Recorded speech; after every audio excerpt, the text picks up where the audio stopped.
Bismillahirrahmanirrahim. Assalamualaikum warahmatullahi wabarakatuh. Alhamdulillahirabbil alamin.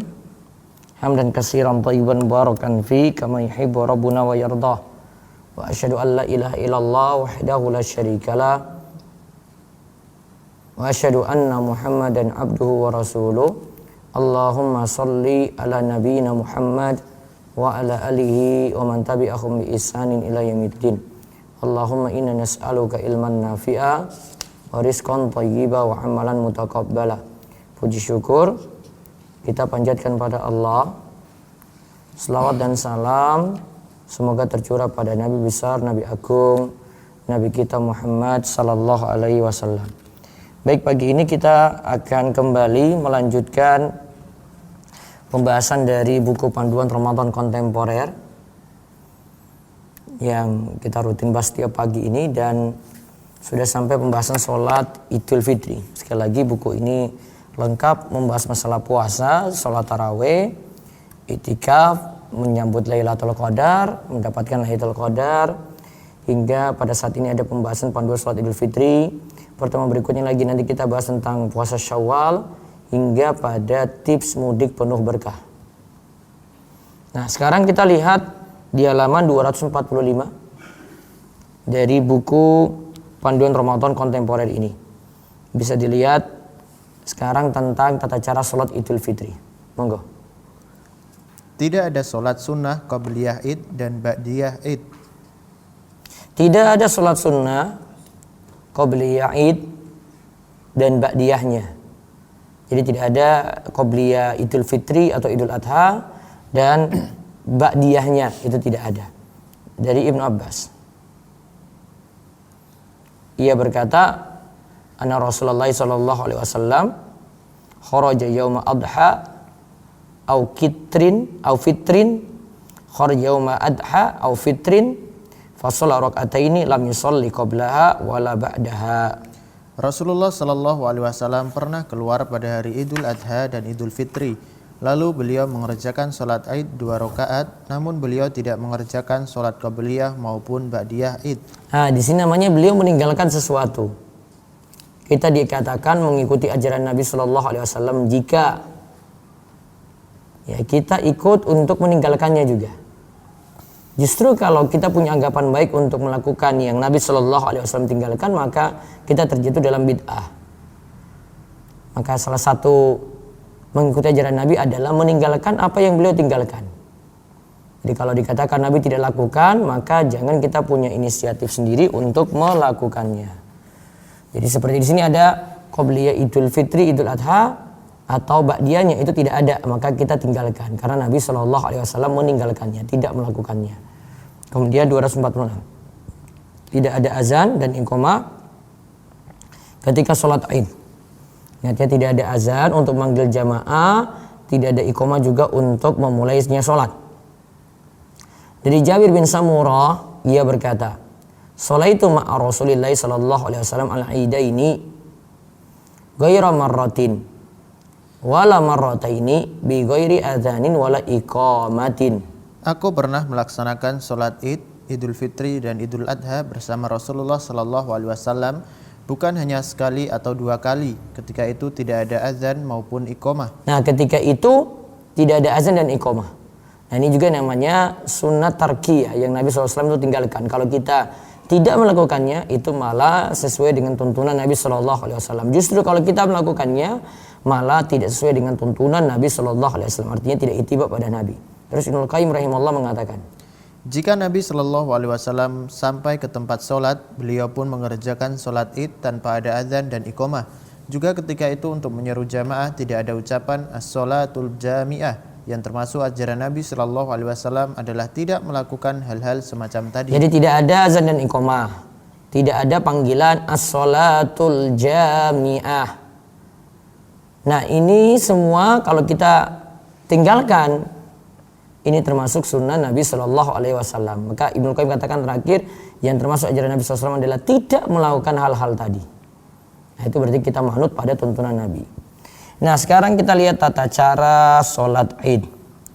Jumlah rakaat solat Idul Fitri dan Idul Adha adalah 2 rakaat. Nah, ini sepakat para ulama sholat Idul Fitri Idul Adha itu 2 rakaat.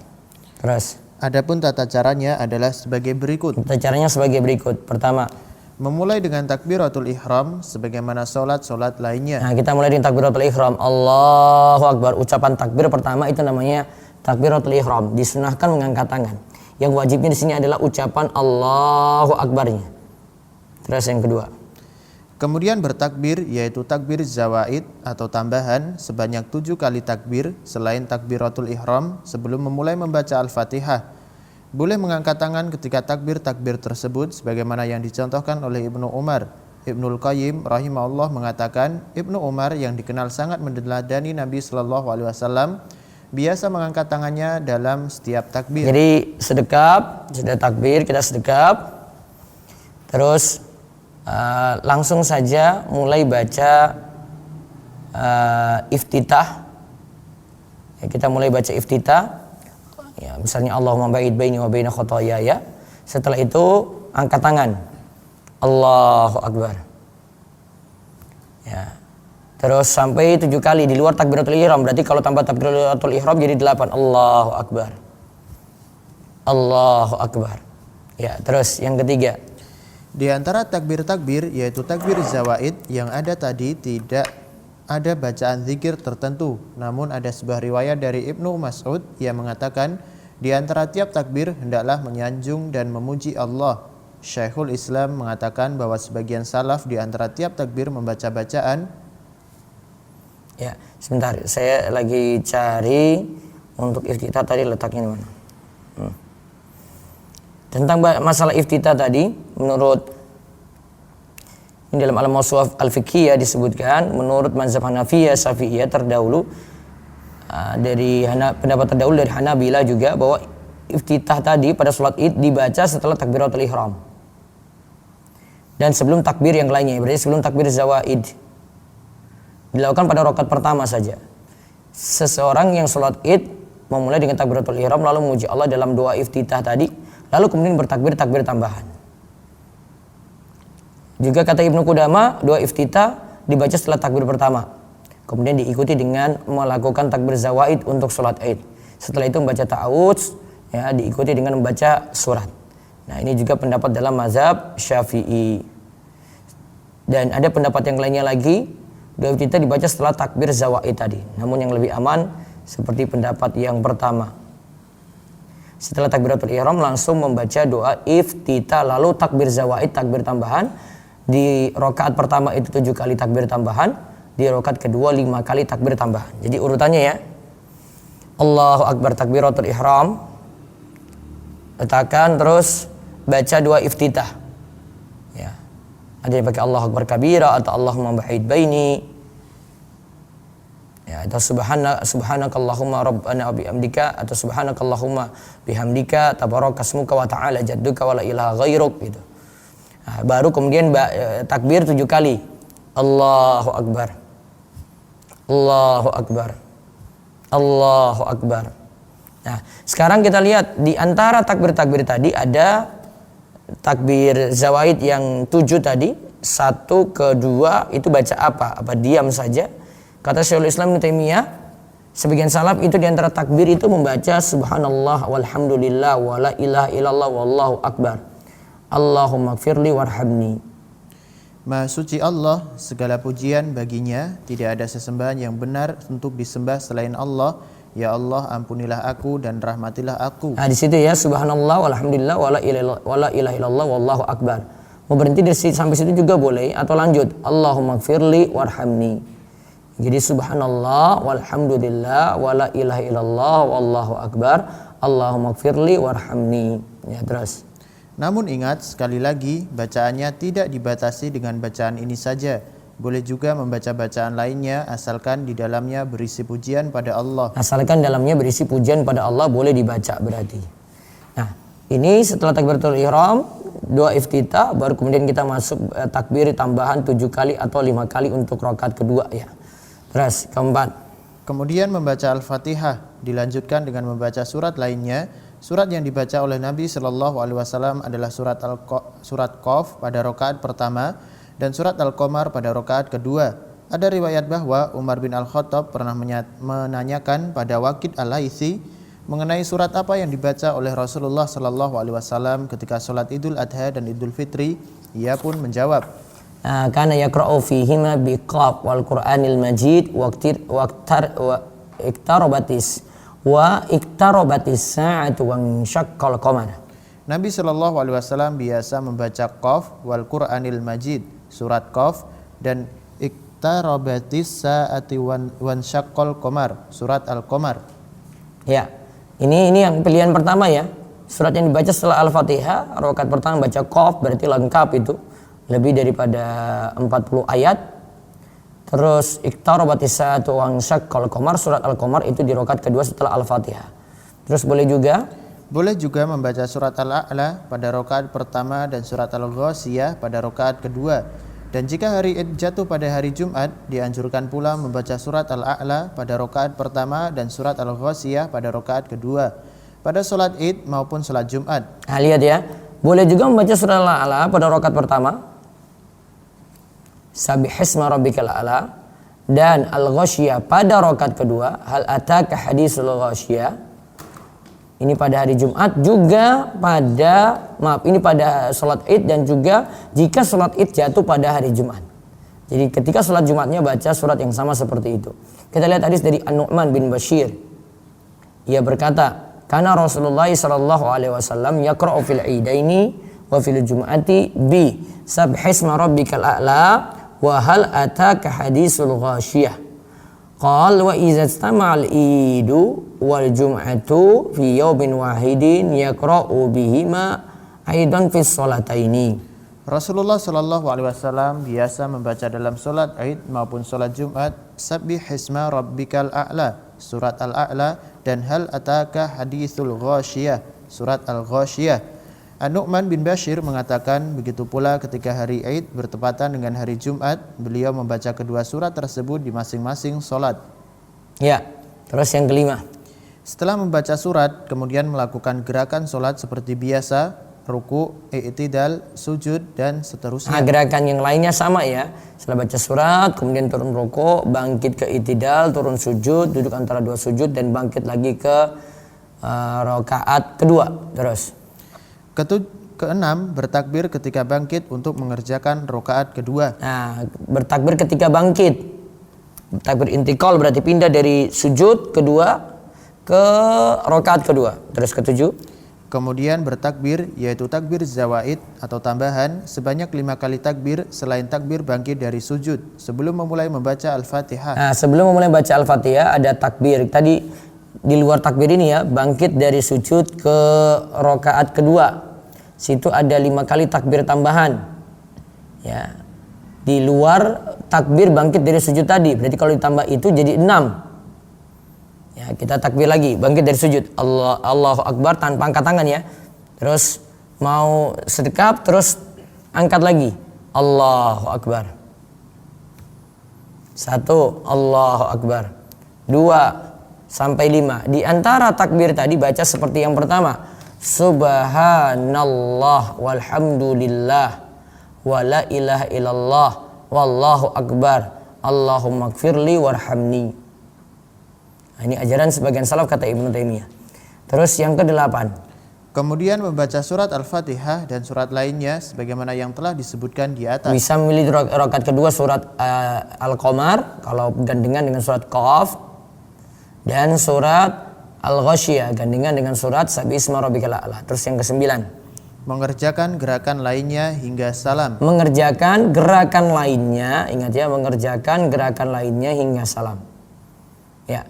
Ketika sudah salam, kemudian imam tadi bangkit untuk khutbah, yaitu khutbah setelah sholat Id. Kita lihat dari Ibnu Umar, ia mengatakan, kana Rasulullah sallallahu alaihi wasallam wa Abu Bakrin wa Umaru yusalluna al-idaini qabla al-khutbati. Nabi sallallahu alaihi wasallam dan Abu Bakar, begitu pula Umar, biasa melaksanakan sholat Id sebelum khutbah. Nah, berarti sholat Id dulu, baru kemudian khutbah. Beda dengan sholat Jumat itu apa? Kalau sholat Jumat itu ya khutbah dulu, baru kemudian sholat Id. Sehingga kalau di sholat Jumat khutbah lebih mengikat gitu. Kalau jamaah ya dengar. Tapi kalau di sini letaknya sholat Id dulu baru khutbah, berarti khutbahnya tidak terlalu diprioritaskan. Yang penting sholat Id tadi, seandainya ada yang punya keperluan ingin pulang dari sholat Id, kemudian dia tidak dengarkan khutbah secara utuh, dibolehkan di situ. Nah, sekarang kita lihat setelah melaksanakan sholat Id, imam berdiri untuk melaksanakan khutbah Id dengan sekali khutbah, bukan 2 kali seperti khutbah Jumat. Nabi Shallallahu Alaihi Wasallam di sini nanti perbedaan pendapat di sini ya. Ini pendapat saya, dulu saya nukil ada dua pendapat sebenarnya. Ada dengan sekali khutbah, ada dengan 2 kali khutbah. Terus Nabi Shallallahu Alaihi Wasallam melaksanakan khutbah di atas tanah dan tanpa memakai mimbar. Beliau pun memulai khutbah dengan hamdalah, ucapan alhamdulillah, sebagaimana khutbah-khutbah beliau yang lainnya. Ya, nanti kalau saya lebih cenderung pada pendapat yang kedua, yaitu kalau saat ini khutbah Id itu 2 kali khutbah, sama seperti khutbah Jumat. Bahkan ada nukilan ijma dari Ibnu Hazm. Sepakat ulama dari Ibnu Hazm. Ibnu Hazm itu menukilnya. Kemudian khutbahnya terserah di sini. Yang penting tidak terlalu repot, kalau mau pakai mimbar dipersilahkan gitu ya. Itu tidak masalah. Kalau ada yang pakai mimbar pun juga tidak masalah. Terus Ibnu Qayyim rahimahullah mengatakan, dan tidak diketahui dalam satu hadis pun yang menyebutkan bahwa Nabi Shallallahu Alaihi Wasallam membuka khutbah Idnya dengan bacaan takbir. Jadi tetap dengan alhamdulillah saja bisa gitu ketika masuk untuk khutbah. Terus khutbah Id tadi ya. Namun beliau memang sering mengucapkan takbir di tengah-tengah khutbah. Kalau memperbanyak takbir di tengah-tengah khutbah lebih bagus. Terus akan tetapi hal ini tidak menunjukkan bahwa beliau selalu memulai khutbah Idnya dengan bacaan takbir. Ya, terus jamaah boleh memilih mengikuti khutbah Id atau tidak. Dari Abdullah bin As-Sa'ib, ia berkata bahwa ia pernah menghadiri sholat Id bersama Rasulullah Sallallahu Alaihi Wasallam. Tatkala beliau selesai menunaikan sholat, beliau bersabda, Inna nakhtubu faman ahabba ayyajlisa lil khutbati falyajlis wa man ahabba ayyadhhaba falyadhhab. Aku saat ini akan berkhutbah. Siapa yang mau tetap duduk untuk mendengarkan khutbah, silahkan ia duduk. Siapa yang ingin pergi, silahkan ia pergi. Nah, aku saat ini akan berkhutbah. Yang kata Rasulullah Sallallahu Alaihi Wasallam ya, siapa yang mau tetap duduk, ya silahkan, dia duduk, dia dengar. Namun siapa yang ingin pergi, silahkan ia pergi. Maka sini tidak ada paksaan. Ya, ini tidak ada paksaan untuk mendengar khutbah Id. Namun sebaiknya ya tetap mendengar gitu. Tapi tidak boleh di sini ada paksaan. Ya. Terus sekarang setelah sholat Id kita saling ucapkan selamat hari raya. Syaikhul Islam Ibnu Taimiyah rahimahullah menjelaskan. Adapun tentang ucapan selamat tabniyah ketika hari Id, seperti sebagian orang mengatakan pada yang lainnya ketika berjumpa setelah sholat Id, taqabbalallahu minna wa minkum wa ahalallahu alaika dan semacamnya, maka seperti ini telah diriwayatkan oleh beberapa sahabat Nabi. Nah, mereka ucapkan sama sahabat Nabi ini taqabbalallahu minna wa minkum wa ahalallahu alaik. Terus maka seperti ini telah diriwayatkan oleh beberapa sahabat Nabi. Mereka biasa mengucapkan semacam itu dan para imam juga memberikan keringanan dalam melakukan hal ini, sebagaimana Imam Ahmad dan lainnya. Akan tetapi Imam Ahmad mengatakan, aku tidak mau mendahului mengucapkan selamat hari raya pada seorang pun. Namun kalau ada yang mengucapkan selamat padaku, aku akan membalasnya. Kalau ada yang mengucapkan selamat padaku, aku akan membalasnya. Terus Imam Ahmad melakukan semacam ini karena menjawab ucapan selamat adalah wajib, sedangkan memulai mengucapkannya bukanlah sesuatu yang dianjurkan. Dan sebenarnya bukan hanya beliau yang tidak suka melakukan semacam ini. Intinya, barang siapa yang ingin mengucapkan selamat, maka ia memiliki qudwah atau contoh, dan barang siapa yang meninggalkannya, ia pun memiliki qudwah atau contoh. Nah, yang mau ucapkan selamat silakan, yang tidak ucapkan juga dia punya qudwah atau contoh. Yang jelas, kalau memang sudah jadi tradisi di tempat kita untuk saling ucapkan selamat, maka kita saling ucapkan, bisa dengan bacaan taqabbalallahu minna wa minkum, dan kalimat yang lain yang tidak sampai salah makna. Bisa dengan mohon maaf lahir dan batin juga tidak masalah, bisa dengan minal aidin wal faizin juga boleh, bisa dengan selamat Idul Fitri juga boleh, bisa pakai bahasa Dira Sugeng Riyadi juga boleh, dan yang lainnya. Terus bila hari Id jatuh pada hari Jumat. Nah, bila hari Id jatuh pada hari Jumat. Bila hari Id jatuh pada hari Jumat, maka bagi orang yang telah melaksanakan sholat Id, ia punya pilihan untuk menghadiri sholat Jumat atau tidak. Namun, imam masjid dianjurkan untuk tetap melaksanakan sholat Jumat agar orang-orang yang punya keinginan menunaikan sholat Jumat bisa hadir. Begitu pula orang yang tidak sholat Id bisa turut hadir. Pendapat ini dipilih oleh mayoritas ulama Hambali. Dan pendapat ini didukung oleh riwayat dari Umar, Utsman, Ali, Ibnu Umar, Ibnu Abbas, dan Ibnu Az-Zubair. Dalil dari hal ini adalah Pertama, diriwayatkan dari Iyas bin Abi Romlah Asy-Syami, ia berkata, aku pernah menemani Muawiyah bin Abi Sufyan dan ia bertanya pada Zaid bin Arqam, asyhadta ma'a Rasulillah SAW idaini istama'a fi yaumin qala na'am qala fa kaifa sana'a qala shallil 'aida summa rakhasa fil jum'ati faqala man syaa'a ayyusalliya falyusalli. apakah engkau pernah menyaksikan Rasulullah Shallallahu Alaihi Wasallam bertemu dua Id, hari Idul Fitri atau Idul Adha bertemu dengan hari Jumat dalam satu hari? Iya, jawab Zaid. Kemudian Muawiyah bertanya lagi, apa yang beliau lakukan ketika itu? Beliau melaksanakan sholat Id dan memberi keringanan untuk meninggalkan sholat Jumat.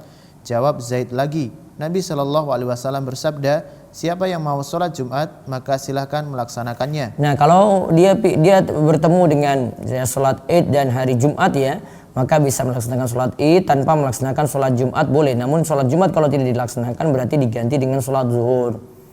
Ya, terus yang kedua, dari Atha, ia berkata, Ibnu Az-Zubair ketika hari Id yang jatuh pada hari Jumat pernah sholat Id bersama kami di awal siang.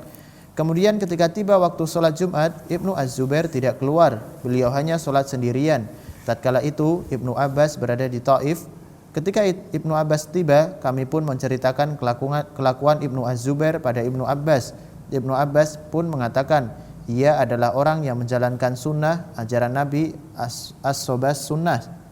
Jika sahabat mengatakan as-sobas sunnah, menjalankan sunnah, itu berarti statusnya marfu, yaitu menjadi perkataan Nabi Shallallahu Alaihi Wasallam. Ini statusnya marfu, yaitu ketika hari Jumat sholat Id, terus kemudian tiba waktu Jumat, Az-Zubair tidak keluar, beliau hanya sholat sendirian saja, berarti dia melaksanakan sholat zuhur sendirian. Terus diceritakan pula bahwa Umar bin Al-Khattab melakukan seperti apa yang dilakukan oleh Ibnu Az-Zubair. Begitu pula Ibnu Umar tidak menyalahkan perbuatan Ibnu Az-Zubair. Begitu pula Ali bin Abi Thalib pernah mengatakan bahwa siapa yang telah menunaikan sholat Id, maka ia boleh tidak menunaikan sholat Jumat. Dan tidak diketahui ada pendapat sahabat lain yang menyelisih pendapat mereka ini. Ya, terus catatan. Dianjurkan bagi imam masjid agar tetap mendirikan sholat Jumat supaya orang yang ingin menghadiri sholat Jumat atau yang tidak sholat Id bisa menghadirinya. Jadi untuk takmir masjid, ya takmir masjid itu baiknya tetap mengadakan sholat Jumat biar yang tidak menghadiri sholat Id tetap mengikuti sholat Jumat tadi. Atau mungkin ada yang mau tetap sholat Jumat ya bisa sholat Jumat. Jadi jangan sholat Jumatnya ditiadakan gitu. Terus. Dalil dari hal ini adalah dari An-Nu'man bin Bashir, ia berkata, Rasulullah Shallallahu Alaihi Wasallam biasa membaca dalam sholat Id dan sholat Jumat, Sabbih hisma rabbikal a'la dan hal ataka haditsul ghasyiyah. An-Nu'man bin Bashir mengatakan, begitu pula ketika hari Id bertepatan dengan hari Jumat, beliau membaca kedua surat tersebut di masing-masing sholat. Karena imam dianjurkan membaca dua surat tersebut pada sholat Jumat yang bertepatan dengan hari Id. Ini menunjukkan bahwa sholat Jumat dianjurkan untuk melaksanakan oleh imam masjid. Nah, jadi sholat Jumat tetap dilaksanakan oleh imam masjid. Jadi takmir masjid baiknya tidak mengosongkan sholat Jumat di masjidnya. Terus siapa saja? Siapa saja yang tidak menghadiri sholat Jumat dan telah menghadiri sholat Id, baik pria maupun wanita, maka wajib baginya untuk mengerjakan sholat zuhur 4 rakaat sebagai ganti karena tidak menghadiri sholat Jumat. Nah, kalau dia tidak sholat Jumat karena tadi sudah sholat Id, maka sholat Jumatnya diganti dengan sholat zuhur yang 4 rakaat. Jadi bukan berarti sholat zuhurnya digugur juga, tidak seperti itu pemahamannya. Baik, demikian. Insyaallah pada kesempatan besok pagi kita bahas 5 faedah dari puasa Syawal. 5 faedah dari puasa Syawal.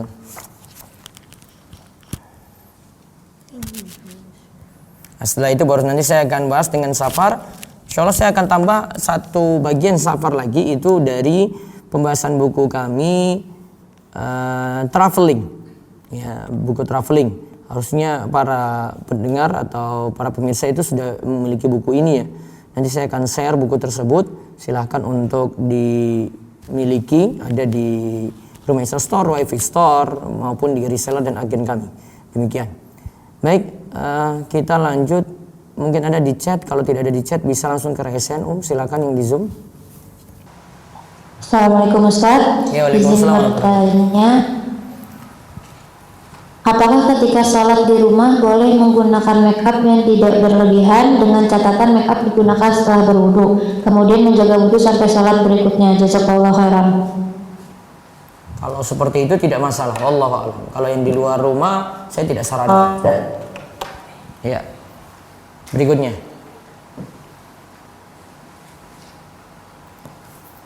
Izin bertanya, apabila ketika zikir air liur terkumpul di pojok kanan kiri bibir lalu dijilat dan ditelan, apakah membatalkan puasa? Jazakallahu khairan Ustaz.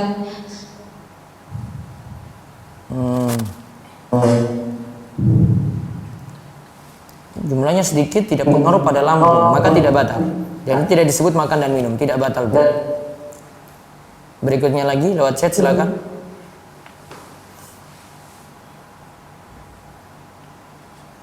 Bolehkah setelah sholat id bersalam-salaman untuk meminta maaf? Jazakallahu khairan.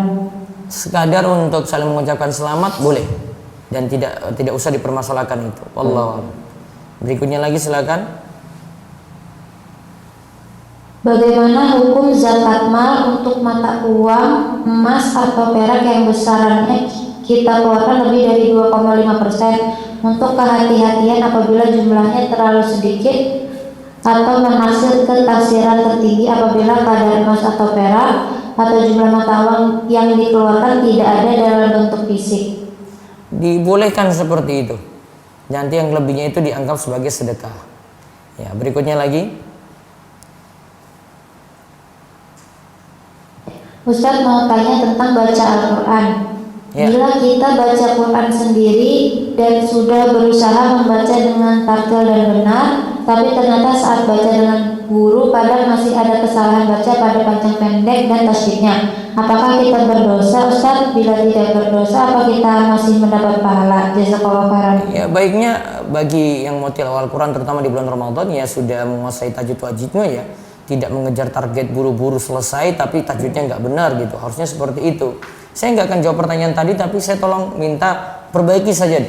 Tidak pakai target kalau di bulan Ramadan ini cepat-cepat pengen rampung berapa juz satu kali hatam. Jangan dulu, perbaiki dulu bacaan biar nanti bacaan jadi benar sehingga tidak salah dalam membaca.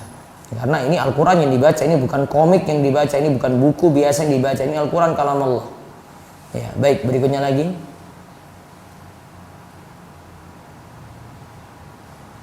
Izin bertanya Ustaz, ketika mendengar azan di masjid, apakah orang yang sholat di rumah boleh langsung sholat tanpa menunggu azan selesai?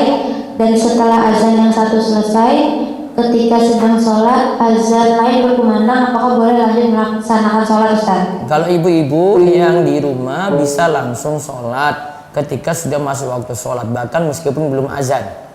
Misalnya dia mau masuk subuh ya, qobliyah langsung dia laksanakan, setelah itu baru kemudian dilaksanakan sholat subuh, begitu. Baik, langsung ke resen. Silahkan Mufti Linda Subandi.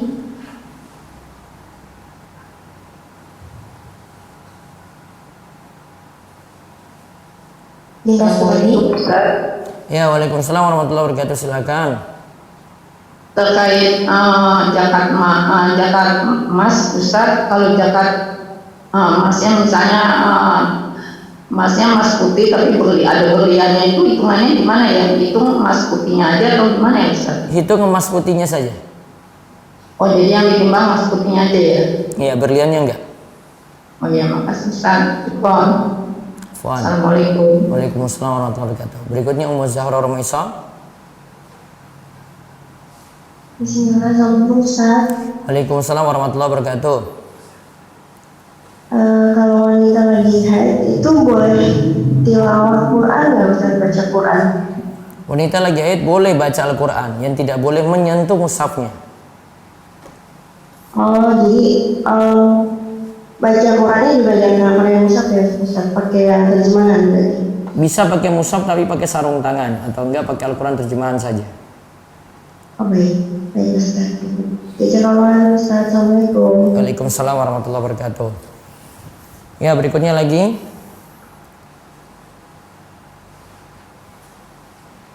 Silakan Bu Wiwi. Assalamualaikum warahmatullahi wabarakatuh, Ustaz. Ya, waalaikumsalam warahmatullahi wabarakatuh. Ustaz mau tanya terkait zakat harta, Ustaz. Lebih baik kita berikan ke masjid atau ke komunitas yang suka melakukan aksi sosial, Ustaz? Tidak harus lewat masjid, ibu cari yang amanat saja. Oh baik, meskipun kalau untuk di komunitas itu hubungannya memang lebih dekat dan insya Allah amanah, tapi masih melakukan suka ada hal-hal bid'ah masih melakukan gitu Ustaz, itu nggak apa-apa ya Ustaz? Mudah-mudahan tidak menolong bid'ahnya, tapi nolong yang sosialnya tadi itu. Oh, kita amanahkan dari awal aja gitu ya? Iya. Oh baik, baik Ustaz, syukur Ustaz, jazakallah khairan. Afwan. Ya. Berikutnya lagi silakan. Silakan. Salimah Azza.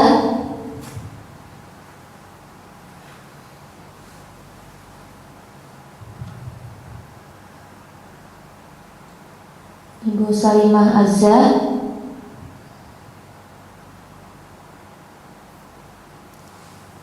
Baik, Salimah. Silakan Aida Hanum.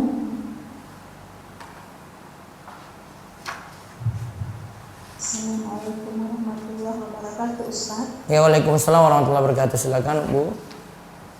Terkait dengan zakat mal, Ustaz. Ya. Saya kan bekerja, gaji saya melalui rekening bank masuknya. Jadi selama ini saya nggak tahu, Ustaz, ternyata zakat itu harus dibayar seharga perak, Ustaz. Jadi bagaimana kira-kira Ustaz saya cara menghitungnya? Kira-kira dari tahun yang setahu saya dari tahun 2017, Ustaz. Apa dihitung semua? 2017 sudah keluarkan zakat belum, Bu? Belum, Ustaz. Sampai sekarang belum? Belum, Ustaz. Oh, karena nganggapnya sebelumnya nisab emas. Iya, Ustaz. Nah, sekarang dari tahun ini aja, Bu. Yang sebelumnya nggak usah. Ya, dari tahun ini keluarkan 2,5% dari harta ibu jika telah mencapai nisab perak atau emas, ya, berarti perak paling rendah. Berarti kalau di atas 6,5 juta sudah sampai dan bertahan setahun, maka kena zakat 2,5%. Ya, iya, Ustaz. Alhamdulillah. Makasih, Ustaz. Jazakallah khairan. Iyakum. Berikutnya lagi silakan Bu Syifahana, ya. Assalamualaikum Ustaz. Waalaikumsalam warahmatullahi wabarakatuh. Kemarin Ustaz yang bahasan pertama kan hukum sholat id itu wajib bagi setiap muslim, kata Ustaz. Itu gimana tuh Ustaz? Maksudnya memang harus dilakukan apa gimana ya Ustaz? Ya, ada perbedaan pendapat di situ, Bu. Ada yang katakan wajib, ada yang katakan sunnah. Sunnah muakkad gitu. Kalau menurut kebanyakan ulama sunnah muakkad. Kalau yang menyatakan wajib seperti Ibnu Taimiyah dan yang sependapat dengan beliau. Terus Ustaz kalau misalnya sholat id kan sama dengan waktu duha, terus berarti nggak laksanain sholat duha lagi ya Ustaz ya? Mau laksanakan lebih baik. Oh gitu Ustaz. Satu lagi Ustaz. Ya. Kalau misalnya kalau dapat uang THR gitu, setelah keluarkan zakatnya langsung ya Ustaz? THR zakatnya biasanya ibu bayar kapan? Biasanya Ramadan. Ramadan. THR-nya sesudah zakat atau sebelum zakat? Biasanya keluarnya belum. Hah? Sebelum.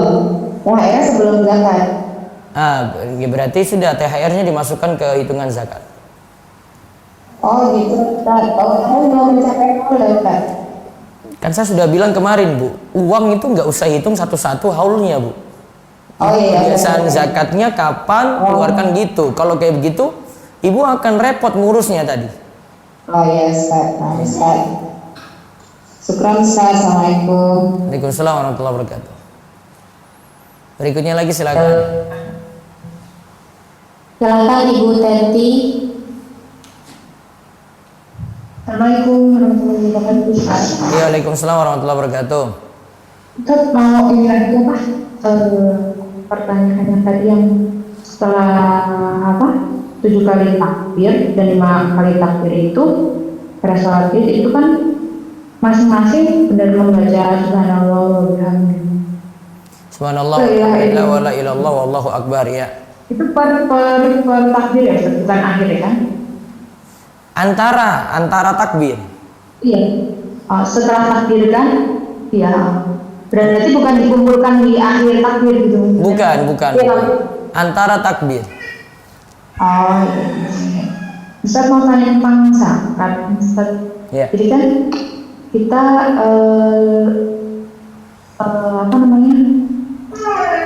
kantor pusat itu kan mengumpulkan donasi dari Ustaz untuk kegiatan Ramadan kayak pengajian, lalu buka bersama, santunan anak yatim dan THR. Nah, kita boleh nggak kasih zakat mal kita untuk kegiatan itu, Ustaz? Kegiatannya apa tadi, Bu? Ceramah, biasa pujian setiap hari selama bulan Ramadan, terus ada buka bersama, santunan anak yatim, sama untuk THR karyawan outsourcing. Cuma bisa untuk anak yatim saja, yang lainnya nggak bisa. Oh gitu. Iya. Tapi itu semua digabung itu, Ustaz? Berarti harus misah sendiri khusus Iya, gitu ya, Ustaz, ya? iya betul. Oh, baik. Oke. Baik, Ustaz, jazakallahu khairan. Oh iya, Ustaz, assalamualaikum warahmatullahi wabarakatuh. Waalaikumsalam warahmatullahi wabarakatuh. Berikutnya lagi silakan Umur Isa. Assalamualaikum warahmatullahi wabarakatuh, Ustaz. Ya, waalaikumsalam warahmatullahi wabarakatuh. Ustaz, abang izin bertanya untuk puasa Syawal nih, Ustaz. Biasanya kan kalau setelah puasa Ramadan itu kan sehari sebelum sehari sudah atau 2 hari sebelumnya kan suami anak kan puasa Syawal tuh, Ustaz. Sedangkan anak kan masih punya utang puasa Ramadan tuh. Iya. Itu baiknya itu anak puasa ikut Syawal dulu atau bayar utang dulu, Ustaz? Ibu mau dapat puasa setahun penuh atau tidak? Umur Isa? Iya. Kalau mau dapat berarti bayar qadha dulu, sempurnakan puasa Ramadan, baru kemudian puasa Syawal. Tapi takutnya kalau itu puasa Syawal nggak berburu gimana, Ustaz? Ya sudah, nggak usah. Anaknya gitu. Biarin, Bu. Oh, enggak ini ya. Ya. Karena syarat. Itu syarat. Oh, iya. Syarat puasa Syawal untuk, kan saya tanya tadi, mau dapat puasa setahun penuh enggak? Kalau mau dapat pahala puasa setahun penuh, maka lakukan qadha puasa dulu, baru kemudian puasa Syawal. Berarti suami anak ke puasa Syawal, anak qadha gitu ya, Ustaz? Iya. Baik, Ustaz. Jazakallahu khairan, Ustaz. Assalamualaikum. Waalaikumsalam warahmatullahi wabarakatuh. Ya, silakan berikutnya lagi, Bu Alin. Assalamualaikum warahmatullahi wabarakatuh, Ustaz. Waalaikumsalam warahmatullahi wabarakatuh. Ustaz, terkait tadi sholat itu tata cara sholat itu, kalau misalnya ada yang masbuk itu apakah misalnya ketika masbuk ini misalnya sudah di takbir yang ke-4 misalnya gitu. Nah, kemudian kan imam kan baca setelah ke-7 kan baca Al-Fatihah.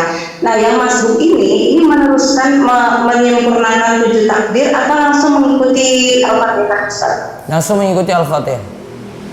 Oh, jadi tidak menyempurnakan 7 takbirnya ya? Karena 7 takbirnya sunnah, nggak wajib. Yang wajib itu Al-Fatihah. Al-Fatihahnya. Satu lagi ya, Ustaz, terkait dengan zakat mal. Ini tentang zakat barang dagangan ya. Kalau misalnya dagangan itu sudah keluar, maksudnya ada di tempat di customer tapi belum terbayarkan. Apakah itu termasuk saya hitung atau enggak ya, Ustaz ya? Kalau lancar artinya pasti dibayarkan, dimasukin saja, Bu. Kalau misalnya belum pasti, nggak usah. Jadi nanti saya inikan zakatnya ketika dibayar itu maksudnya ke zakat mal begitu ya, masuk ke tabungan gitu atau gimana, Ustaz? Seperti itu masuk zakat ini aja, penghasilan saja, Bu. Zakat zakat barang dagangan itu untuk ditujukan pada barang yang dijajakan atau barang yang dijual gitu. Kalau bukan seperti barang yang dijual, artinya mengalami dia di pasar muter terus kan, nggak masuk situ. Seperti misalnya toko sembako, itu kan sesuatu yang dijajakan, dipasang, dipajang, orang beli. Ketika tidak laku selama 1 tahun, masih ada stok atau keluar masuk barang itu ada, maka zakatnya itu ada untuk barang-barang tadi. Misalnya ada bisnis kayak bisnis punya warung padang nasi, warung padang gitu ya, itu nggak usah dihitung nasinya dan macam-macam karena tentu saja habis gitu. Nah, cukup penghasilannya saja. Berarti penghasilan ini kan masuk langsung ke simpanan, maka nanti zakat simpanan yang kena, tidak zakat barang dagangan. Nah, berarti kalau yang barang dagangan itu kalau misalnya itu sudah ini bukan barang yang sekali habis ya Ustaz ya, misalnya kalau saya kan kayak baju-baju gitu ya, nah itu masih ada di tempat orang nih, masih ada di toko. Nah itu masuk saya gitu enggak Ustaz? Itu ada di toko, di store-nya Bu Alin atau tidak, itu aja?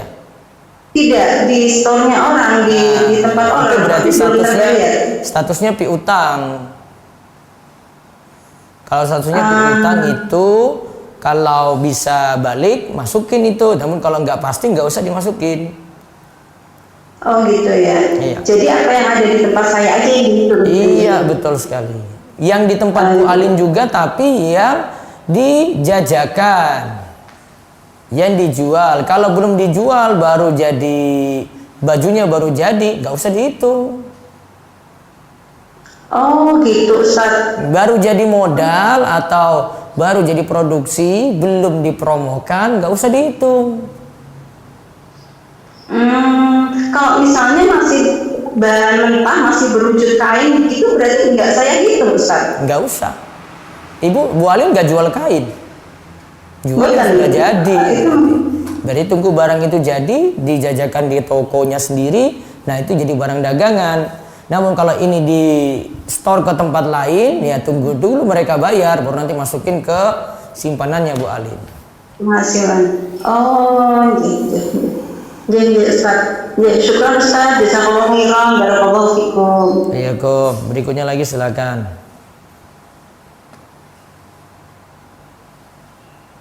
Maryam ya, Maryam silakan.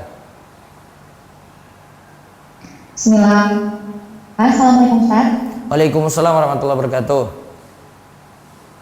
Ustaz, kalau sholat id di samping anak itu, anak nggak tahu kalau dia haid, tapi dia berada di barisan shaf, itu gimana Ustaz? Tidak masalah. Tidak memutus shaf, berarti Ustaz nggak apa-apa ya? Ya cuma shafnya kurang rapat saja berarti ya, jadi tidak masalah itu. Satu lagi Ustaz, kalau hari pertama itu kan biasanya maaf-maafan gitu, ada yang sungguh-sungguhan. Itu wajib atau bagaimana sih Ustaz yang maaf-maafan itu? Cukup mengucapkan selamat, tapi kalau mengucapkan mohon maaf lahir dan batin juga boleh, tapi tidak jadikan spesial di bulan Ramadan untuk maaf-maafkan sampai nangis-nangis gitu, tidak perlu. Karena itu hari bahagia, bukan hari sedih. Iya kan kadang di sini keluarga ada yang sampai nangis-nangis gitu. Berarti jangan jadikan hari kita tidak puasa lagi itu jadi hari sedih, itu nggak tepat itu Bu. Orang kalau misalnya dia buat hajatan nikah, happy dia gitu, dia bukan nangis-nangis, nggak pas itu. Ini di suatu tempat yang kita harusnya bahagia kok kita nangis, nanti di suatu tempat yang kita harus nangis kok kita bahagia, kan nggak etis kayak begitu. Sehingga tradisi yang kayak begini nggak bagus.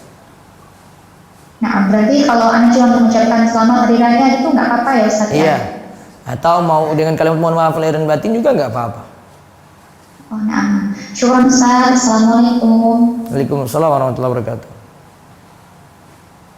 Berikutnya lagi. Abu Raihan atau siapa itu? Silakan Abu Ridwan. Iya, silakan.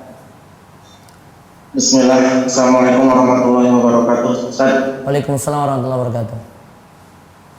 Izin bertanya tentang zakat, Ustaz. Ini saya kan punya toko bangunan, Ustaz.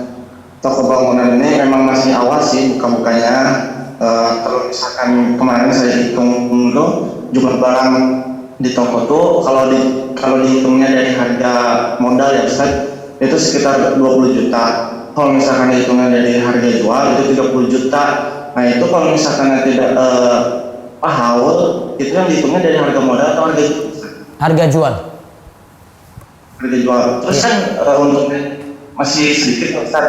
Jadi simpanan pun belum mencapai haul sebenarnya, karena simpanan terus dibelanjakan ke toko dan sebagainya. Itu kalau uang simpanan sama barang dagangan itu sama nggak zakatnya Ustaz, atau harusnya beda? Sendirikan aja barang dagangan sendiri, karena boleh jadi yang zakat barang dagangan Bapak haulnya itu berbeda. Zakat simpanan gitu, jadi tidak disatukan saja. Jadi kalau misalkan uang simpanan saya udah haul, kemudian udah nyampe nisab, itu berarti beda ya dengan barang dagangan? Iya, karena bisa jadi yang zakat simpanan itu nanti haulnya di bulan Zulqa'dah, sedangkan untuk zakat barang dagangan itu di bulan Sya'ban gitu. Jadi berbeda, bisa jadi berbeda. Oke. Satu lagi Ustaz, ini tentang istri yang bekerja Ustaz, kan punya uang sendiri, menyimpan uang sendiri, itu dizakat juga nggak Ustaz? Iya, kalau mencapai nisab kena zakat. Kalau uangnya disatukan dengan suaminya gimana Ustaz? Tidak, uang istri sendiri, uang suami sendiri, maka zakat dari harta istri sendiri, zakat dari harta suami sendiri. Oh, kalau sudah terbiasa disatukan gimana Ustaz? Kurang tepat. Oke. Satu lagi boleh Ustaz? Terakhir. Mengenai zakat, ada ini saya mertua Ustaz. Mertua saya juga usaha juga jualan depot kayu itu. Nah, kayunya itu dititipkan ke toko bangunan saya gitu. Jadi beliau menyetor ke toko bangunan saya. Nah, jadi saya yang jual, cuman untungnya tuh kadang atau hasil penjualannya mertua saya itu minta kadang juga sebagai penghidupan saya di sini setengah-setengah lah Ustaz, bisa dibilang gitu. Nah itu kalau misalkan setengah-setengah gitu, atau depot kayu itu kan punya saya Ustaznya, punya mertua, itu kena zakatnya ke saya atau ke mertua Ustaz? Dianggap miliknya siapa? Kalau milik sebenarnya milik orang mertua Ustaz. Berarti nanti biar beliau aja yang keluarkan zakatnya untuk kayu tadi. Oh, mertua saya aja berarti? Iya. Jazakallahu khairan Ustaz. Iya, Kom. Berikutnya Bu Halimah silakan. Ya, Assalamualaikum Ustaz. Ya, Waalaikumsalam warahmatullahi wabarakatuh. Izin bertanya Ustaz, yang tentang pahala sholat semalam suntuk di bulan Ramadan Ustaz. Iya. Itu berlaku untuk ibu-ibu yang sholat berjamaah dengan anak-anaknya enggak Ustaz? Kalau wanita itu kaidahnya jika ke masjid, laki-laki jika di masjid itu 27 derajat, wanita di rumah itu lebih daripada itu ya. Maka kalau diterapkan untuk sholat tarawih, kalau laki-laki di masjid dia dapat pahala sholat semalam suntuk, harusnya perempuan karena dia tempatnya di rumah harusnya dapat pahala itu juga. Oh, jadi sama ya Ustaz? Sama. Oh, sama. Walaupun tidak berjamaah ya. Oh, walaupun tidak jamaah. Walaupun tidak jamaah, karena perempuan tidak disyaratkan jamaah, yang disyarat jamaah laki-laki. Kalau jamaah dengan anak-anak Ustaz? Boleh dan dapat itu nanti pahala. Satu lagi Ustaz. Ya. Misal kita belanja gitu Ustaz ya, terus dapat poin, kita kumpulin poinnya, terus boleh kita gunakan Ustaz. Poinnya dapat cuma-cuma, tidak disuruh bayar, boleh? Iya, cuma-cuma. Ya, boleh. Oh iya. Terima kasih Ustaz. Ya. Assalamualaikum. Waalaikumsalam warahmatullahi wabarakatuh. Bu Fri silakan berikutnya. Bu Uci silakan. Assalamualaikum Pak Ustaz. Ya, Waalaikumsalam warahmatullahi wabarakatuh. Izin bertanya Pak Ustaz mengenai ini zakat. Kalau umpamanya uang haji itu dimasukkan untuk zakat juga belum Ustaz? Harus dimasukkan atau gimana? Apa tadi Bu? Uang haji Pak. Haji kan bisa ditarik lagi nggak Bu? Bisa, tapi kan kalau umpamanya suatu saat ada kloternya kita bayar, kita harus bayar Pak Ustaz. Enggak, itu bisa ditarik lagi enggak? Kalau saya udah bayar, umpamanya saya udah dapat kepastian pergi tahun ini, berarti saya harus tertarik Pak. Tapi kalau belum dapat kursi? Udah dapat kursi. Sudah, kalau gitu nggak usah dimasukin. Menurut saya. Ya, Ya. Iya, ya barakallahu fiik Pak Ustaz. Assalamualaikum. Waalaikumsalam warahmatullahi wabarakatuh. Baik, kami cukupkan. Insyaallah kita bahas lagi besok. Jika ada yang belum sempat kami jawab, mudah-mudahan bisa kami bantu lagi untuk kesempatan besok pagi. Demikian kita cukupkan. Mudah-mudahan Allah memberikan taufik dan hidayah kepada kita semuanya, dan kita dimudahkan untuk terus semangat beramal soleh hingga akhir Ramadan. Subhanakallahumma bihamdika, asyhadu an la ilaha illa anta, astaghfiruka wa atubu ilaik. Assalamualaikum warahmatullahi wabarakatuh.